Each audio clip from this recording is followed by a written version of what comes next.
This is Dr. Rob Harter with the Nonprofit Leadership Podcast, Making Your World Better. What does it take to be an effective nonprofit leader today? What are the biggest challenges? What are the biggest obstacles? How should nonprofits fundraise in an economy that is constantly changing? All of these reasons combined led me to start this show. And it's my hope that through this series, people can learn not only what it takes to be an effective nonprofit organization, but to hear from effective leaders who are successfully making a positive impact in their communities. We hope you enjoy the show, as together we hear how they are making their world better. Welcome, everybody, to the Nonprofit Leadership Podcast. So today's guest, Dr. Horowitz, he leads the Community Solution. And maybe some of you have heard about this. It's working directly in higher education. And we're going to talk about a lot of different things because what they provide is really an alternative way to think about institutional training as well as higher education as a whole. But we're going to start with talking about culture. You know, culture is so critical in nonprofit organizations. In fact, culture is important for any organization, any business, any government institution, right? I'll use the quote from Peter Drucker, "Culture eats strategy for breakfast." And I think that is a true statement. And we're going to talk a bit about how that plays out for Dr. Horowitz's organization, the Community Solution. We're also going to talk about leadership and how to make sure when you're trying to fundraise for your nonprofit organization, you don't chase money and in the meantime, mission drift and get away from your original mission. Just a lot of interesting conversations, and I think you'll really enjoy his perspective. He's had a lot of years of experience, and I think you're going to enjoy hearing from Michael Horowitz today. As always, thanks for tuning in. Now on to the show.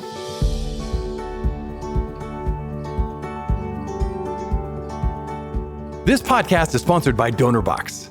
DonorBox, helping you help others with the best donation forms in the business. Well, welcome to the Nonprofit Leadership Podcast. I have Michael Horowitz here on the show. Michael, thanks for joining all the way from Chicago. Glad you're here. It's a pleasure to be here, Rob. Thank you. You got it. Well, let's dive right into this discussion we're going to have today. A lot of things you talk about. We're going to talk about a lot of things that relate, of course, to the nonprofit sector. And I know you've emphasized the importance of trust and collaboration in achieving success. Culture at some level is everything, right? For any organization. That's for-profit, government, and nonprofit, of course. In fact, I think there's that famous quote from Peter Drucker, "Culture eats strategy for breakfast." And so let's talk about culture a bit. From your perspective and your experience, how does a nonprofit leader go about intentionally creating the culture that they want?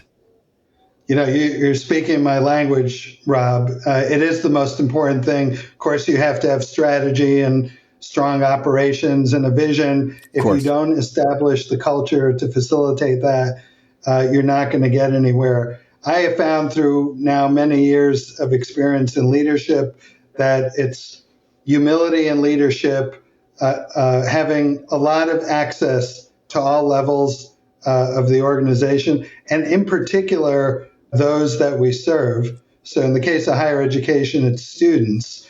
If you're in different nonprofits, depends on your client base. Unless you really get in there and understand all the dynamics, the issues, the complexity, it's hard to establish that culture. Maybe we can unpack it a little more later on, but one organization I've relied on for kind of culture building messages is Zing Train, based in Ann Arbor. Okay. And they came out of Zingerman's Deli, founded by two Ann Arbor grads when they were 22. Okay. And while they built a consulting organization heavily in the food world, they're in Ann Arbor. They've now worked a lot with higher ed, including us. And Ari Weinswag, the founder, says, you're never going to get better customer service than how you treat your own employees. So I think we come back to that. It sounds so basic, yet it's hard to do day after day, week after week, month after month. Yeah. So you keep at it, you keep repeating it as the leader, and you bring in people who are willing to go on that path with you. Well said. I'm glad you mentioned that. I'm going to check out that particular group that you mentioned. Let's get specific about the culture you're trying to create. How do you create and foster a culture of collaboration within your organization? Because I know collaboration, obviously, within your organization is important, but also collaboration as a fellow nonprofit to other nonprofits is important too. How do you do that, though? What's some of the key components? And the term I've given for our organization, our mantra is radical cooperation. Oh, I Of like it. course, you want to cooperate. We put radical on it to mean that comes above everything.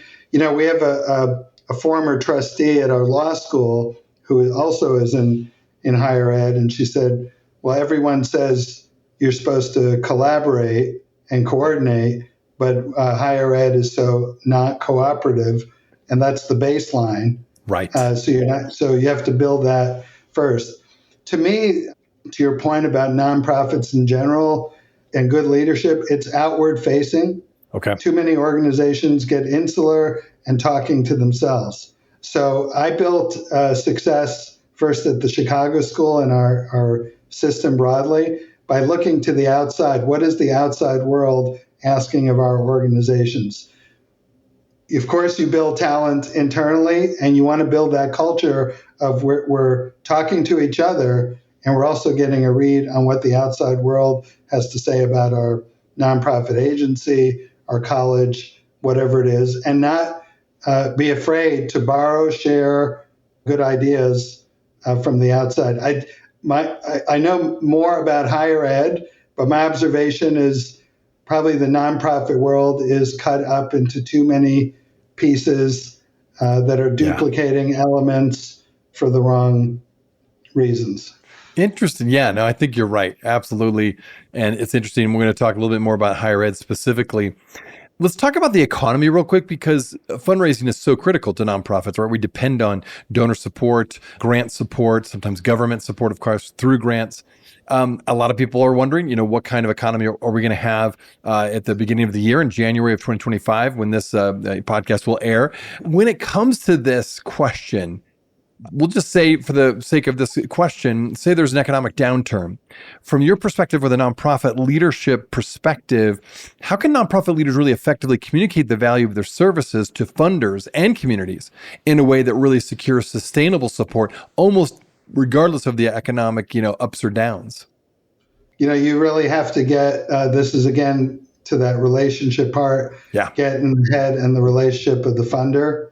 And it has to be something that they're interested in and want to do. Okay. For my space, and it might be a little different than outside of higher ed, I feel like our primary economic engine is the education. So we're heavily dependent on tuition, and my main constituency is the students.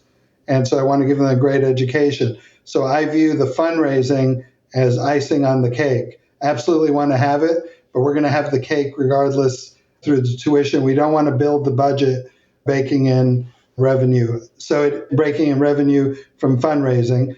I've had a few episodic successes. It hasn't been my focus. And I'd say in all three, it was building a strong relationship with the donor.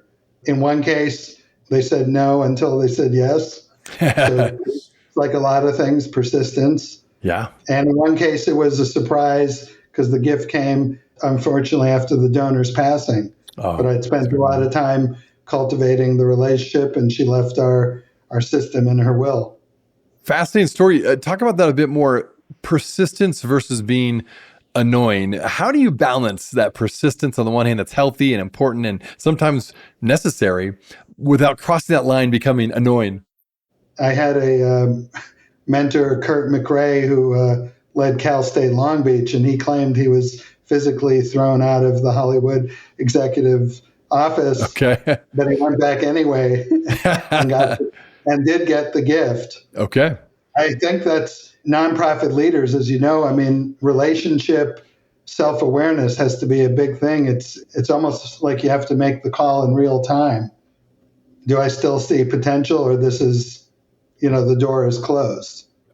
We have an institute called the Naomi Ruth Cohen Institute that the founders gifted to the Chicago School when I was president, and they were heavily involved in starting it, running it, mental health advocacy, and the first time, it was clear they wanted to stay involved running it. They weren't ready. So in my ear, we aren't ready didn't mean don't come back, but we don't see that you've made the case today. So it was a year later, we had another development officer. She said, I think it's time to go ask them again. The biggest gift I've ever gotten was from the Riverside Health Foundation to launch our Kansas Health Science University. And they were really clear. We've been trying for years and years to get an osteopathic medical school in Wichita, and we haven't been successful. And we will give this gift on one condition: you open the school.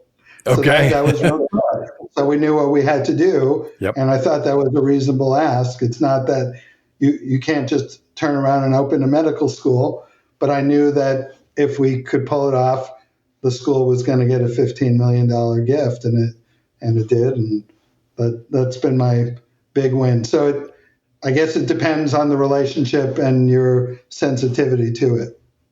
Congratulations. That's a big gift. And I love how there's a sense of, well, as long as you do it, here it is, right? And so now you know exactly what the path is to get it done. Yeah, no other condition. I thought that was as clear as could be. That's right.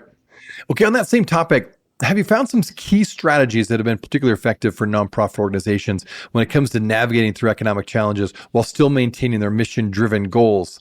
I think what I'm getting at is sometimes you can chase money, right? But then if you follow a certain grant or get a donor that really is excited about something, but you realize if you accept that money, then there are strings attached and it moves you away from your mission that you originally had to begin with. How do you avoid that mission drift, but also still be really, aggressive in a good way to getting as much support and financial, development money as possible?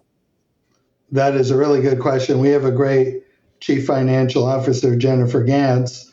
We're very excited when we get grants, but she always wants to evaluate, in fact, will this be economically beneficial for our college, or does it create requirements that downstream we will have to fund with no continuous funding? Is it good for the mission, right? If it's good for the mission and it's sort of the money in, the money out, okay, good, because you're building services or you're building, in our case, experiences for students. If it creates an obligation that takes you off the mission, it's definitely not worth it. I think you're getting on something that probably is true of most organizational leadership in any context. Like, what are we here to do? And don't get distracted by the shiny penny. I like that. Okay. That's always, I think, a temptation and a challenge for nonprofit leaders. Yeah, I'll hit it from the other side. Sure. Nonprofits are very inefficient with their resources because they replicate a lot of the operational and business functions that are in fact generic. Okay. And so they would have a lot more resource if they partnered with other nonprofits, as we have done. We try to deliver as much of the non-student facing services as a group of colleges and university. We call it our shared infrastructure. In Chicago, we have a lot of great small nonprofit theater. And I've always wondered, how many of these theaters, and they're struggling, right? Because it's, right. Do they share a ticketing service or a marketing service, or one, they're not that big? Can't they have one financial lead? That has nothing to do with drama or theater. Yep. So I think whether it's education, social service, you can extend that idea, and that's an answer to saving more of your resource, getting better quality to, in fact, impact your mission better. We'll be right back. Are you looking for an easy and effective way to boost your nonprofit's donations? Well, look no further than DonorBox, the online fundraising platform that streamlines your fundraising efforts, maximizes donations, and simplifies giving for your supporters. With DonorBox, you can create beautiful donation forms, accept digital wallet payments, track donations, and send auto receipts. And the best part? There are no setup or monthly fees and no long-term contracts required. So what are you waiting for? Visit donorbox.org today to get started. That is www.donorbox.org. Hey friends, thanks so much for listening to the Nonprofit Leadership Podcast. Many of you know that I provide leadership and life coaching. With my 30 years of nonprofit experience, I know firsthand how hard leaders like you work. I also know how important it is to have someone you can call on and to get help with the barriers and leadership challenges you will face both professionally and personally. I really want to help people thrive and become all they were meant to become by providing coaching and consulting services. And it's been so much fun working as a coach, working with clients who are leaders just like you, looking to grow personally and professionally. What you may not know is that I also provide consulting services. Currently, in fact, I'm working with an organization to help them create a clear strategy and plan to raise $3.5 million to expand their organization.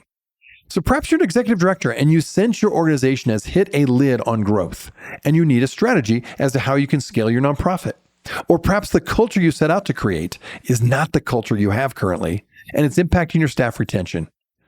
Or maybe you're facing a major resource challenge and you don't know what to do. That's where I can help.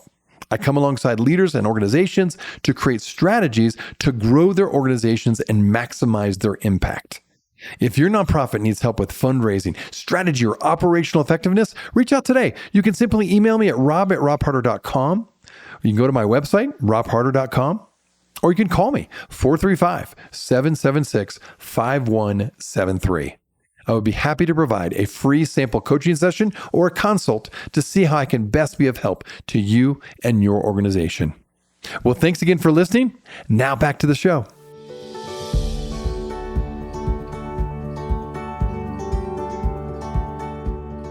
All right, you mentioned higher education. That's a lot of your experience, obviously. Let's talk a bit about higher education institutions.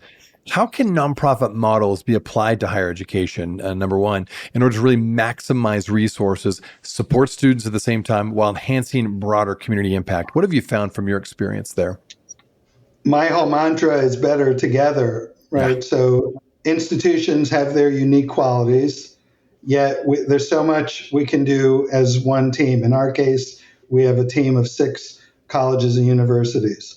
So the more you open the doors, as I mentioned, we have one chief financial officer and finance system. We share the major HR capabilities. We have one IT team. I think, number one, you get a higher level. You get the ability to not bog down leadership with, many important regulatory, technology, compliance issues that are important, but let's do that as a group. The thing that I have found extremely powerful, though, is the exchange of ideas. So we convene our 7 boards every 2 years in person, and we exchange information. We have faculty assembly. Again, you have to shake it up, get new ideas, and create that fertilization of thought and dynamism. I think that's available throughout the nonprofit sector, but it's really creating that culture of teamwork. We talked about it at the start internally, but can you create a team more broadly? I'll tell you one other. I mentioned Zing Train. Right. A number of years ago, I watched, I think it's one of the best TED Talks ever by Yves Moreau from Boston Consulting. And I think it goes something like how too many rules at work keep you from getting things done. And he shows a relay race where the fastest team on paper loses to the team that executes the teamwork and energy of the teamwork better. So on paper, you would say, there's no way this other team is going to win. Right. And he says, but no one is measuring, how they pass the baton, how they cheer each other on. I think that's at the heart of it. How do you create the team internally, and how can you create, as we have done in higher ed with 6 colleges and universities, that broader teamwork? So if you lead a social service agency, are there 4, 5, 6 others? Again, I only read about it in the paper. I was struck. Homelessness is a big issue, unhoused throughout our country. Yep. And this article I read said Houston is doing the best for a number of reasons. But one of the things they pointed to is most big cities have a plethora of nonprofits. This one for housing, this one for mental health, this one for basic health care. And they said the coordination of those nonprofits was at the top of the list. Of course, building more housing probably was number one. But if you don't coordinate the nonprofits, with the best of intentions, they'll be tripping all over each other. Interesting example. Yeah. Oh, boy, that I see that replicated all over the country with different issues. That's just one of the big ones, of course, Right. but great example. I like that. Well, and then we could talk a bit about the community solution. You've overseen the community solution for many years now. And for my listeners, it serves over 13,000 students. It has shared resources and infrastructure, which you mentioned a little bit before, and that's really helped it become particularly successful. What do you believe are the key factors that have really contributed to your model's success there at Community Solution? Most important, where we discuss building that culture of radical cooperation. Okay. I think a lot of nonprofits, a lot of higher ed talk about doing things together, and they're stunted by the history and siloing. And so I made a decision to build our system starting with a governance framework. You have to get that by every nonprofit is led by a governing board, whether you call it board of directors or board of trustees. You have to have that buy-in at the top level, and you have to formally architect it so that the board is saying, we want you to do this. What I've seen over and over again is it can even be the CEO or the president, but sometimes other executives, they get together, but it's really not the top priority of the overall organization, so it melts away. I can't tell you how many times I've been reached out to by higher ed affinity groups who say, we want to do this. And they say, well, we want to start with, buying things together or sharing programs. I say it's just not going to happen unless you get the boards of your organizations together and they say, we want to do this, because the things you're mentioning, while they could be useful, they'll become the 10th priority day to day of people who are doing their best to run the organization. So I think that was a key insight. And it also gives us an easy way when colleges approach us. They say, well, we want all this stuff, but we don't want to be part of your governing model. We're like, okay, so we're not for you, because we're kind of all in. It's not a la carte. Right. And either you like it or you don't. Yeah. Interesting. Okay. Interesting approach there. Now, you've had over 3 decades of experience in the nonprofit sector. I'm curious, what have you found to be the most important leadership qualities that nonprofit leaders should develop in order to drive long-term impact with their organizations? What have you found so far in all those years of experience?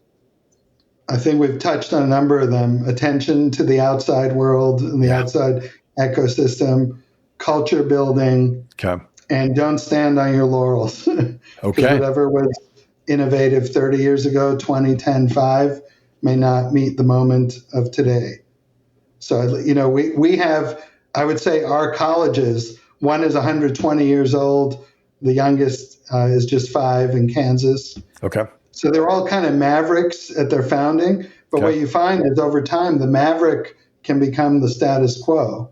And the real thing is to drive people back to that founding spirit of, what was the reason we came about? So let's embrace that here in 2024, about to go to 2025. Openness to new ideas. Do you feel like, as you've been around for many years, is there a leadership quality or two that just seems to be still missing with up and coming leaders? Is there something maybe even in our culture or education that are just not stressing an important aspect of leadership? Do you feel like that's critical for success in any sector, not just as nonprofit sector? Well, now we used to call them soft skills. Now I've heard them referred to as power skills, which kind of makes sense. I mean, it's that relationship ability. And I came up in a youth group called Young Judea. I think it's still around. And I really learned that ethic of you can work as a team. It's okay to ask others for help. You don't have to know everything. So I think leaders often think they're supposed to know everything, when really the idea is, can they bring together a group of people that collectively will have a great idea. And the other thing I'll note is we are in a world where there's increasing access to data and information. So I think today's leader has to really balance data rich and these power relationship skills, because the data tells us a lot. We believe we're getting the unhoused housed, and then the data might say, no, we're not. I'm listening to a great book called Recoding America. I heard about it on the Ezra Klein podcast about, we get so frustrated with government. We don't understand all the layers and years that have been built up that make it hard to execute on the technology or the plan. So I think you want leaders who are going to get into that deep understanding of the organization, the ecosystem, and find the team to really have an impact. Nice. Okay.